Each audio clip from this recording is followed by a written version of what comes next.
तुमच्या computer skills upgrade करायच्या आहे? दिशा कम्प्युटर इन्स्टिट्यूट घेऊन आले आहेत महा डिस्काउंट ऑफर। आता कोणताही कोर्स करा फक्त 1800 रुपयांमध्ये। अनेक ठिकाणी जल जीवन मिशनची योजना पूर्ण होण्याच्या मार्गावरती आहेत। थोड्या याच्यासाठी त्या कार्यान्वित होऊ शकलेल्या नाहीत। नक्की काय कारण आहे? बघा, महाराष्ट्रामध्ये 26,000 योजना पूर्ण झालेल्या आहे।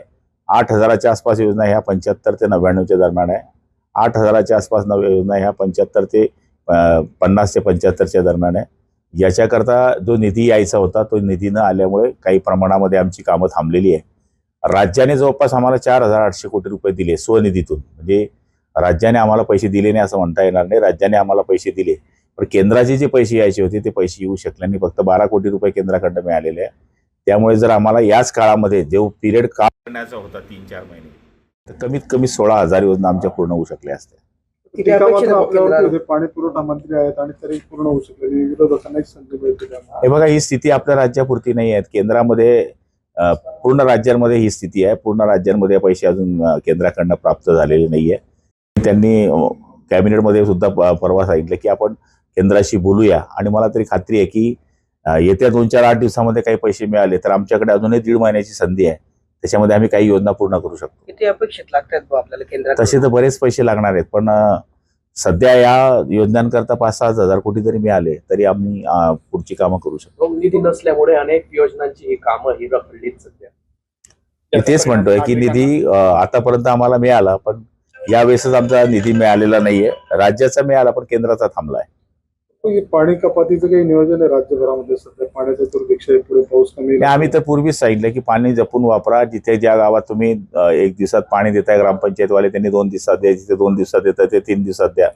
कारण की अल निनोचा जो या ठिकाणी येणारा धोका आहे तो लक्षात जर ठेवला तर पाणी आपणच आपल्या काटकसरीने वाचवण्याची गरज आहे।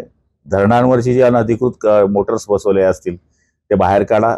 जिथे गरज नसेल सिंचनाकरता पाणी देण्याची तिथे कृपया करून पाणी देऊ नका, अशा बऱ्याच सूचना आम्ही दिल्या। जळगाव जिल्ह्यामध्ये जलजीवन मिशन अंतर्गत एकूण आपल्या 1,371 योजना मंजूर करण्यात आलेल्या आहेत। त्यापैकी आज रोजी 460 योजना या पूर्ण झालेल्या आहेत। तसेच 75% वरती आपल्या 271 योजना ह्या पुढे आहेत। 0 ते 25% साधारण आपल्या 123 योजना आहेत। उर्वरित योजना ह्या 25 ते 70% प्रोग्रेसमध्ये। सदर योजना ही 2022-23 पासून आपण यांचे कार्यादेश देण्यात आले होते, त्यावेळेपासून योजनांची कामं सुरू आहेत। काम पूर्ण होण्यामागे त्याची कारणं ही लेबरचा शॉर्टेज, स्किल लेबरचा शॉर्टेज, त्याच्यानंतर मटेरियलचे इश्यूज, काही ठिकाणी जागा वेळेत न मिळाल्यामुळे योजना पूर्ण झाली नाही आहे। तसेच सद्यस्थितीत निधीचे उपलब्धता नसल्यामुळे सुद्धा कामं पूर्ण करण्यास अडचण निर्माण येत आहे। तर अशा प्रकारचं सध्याचं जलजीवन मिशनची आपली स्थिती आहे। या संदर्भातल्या योजनांची कामं सुरू न करणाऱ्या ठेकेदारांवर किती ठेकेदारांवर कारवाई झाली आहे? सदर योजनेमध्ये ज्या योजनांची कामं कंत्राटदाराने सुरू केली नव्हती त्यांच्यावर आपण कारवाई करून त्यांच्याकडची कामं काढली, फेरनिविदा करण्यात आलेली आहे। तर अशा प्रकारे आपण संबंधित कंत्राटदारावर कारवाई केलेली आहे। 32 कामांवरती आपण कारवाई केलेली आहे। फेरनिविदा केला आहे 32। आणि सर, ज्या योजना पूर्ण झालेल्या आहेत 400 पेक्षा जास्त, त्या ठिकाणी आता पाणी सुरू झालेलं आहे। ज्या योजना पूर्ण झालेल्या आहेत त्यांच्यावरती पाणी सुरू झालेलं आहे, आपलं पाणी पुरवठा सुरू झालेला आहे। येस। मला तुमच्या कम्प्युटर स्किल्स अपग्रेड करायच्या आहे? दिशा कम्प्युटर इन्स्टिट्यूट घेऊन आले आहेत महा डिस्काउंट ऑफर। आता कोणताही कोर्स करा फक्त 1800 रुपयांमध्ये।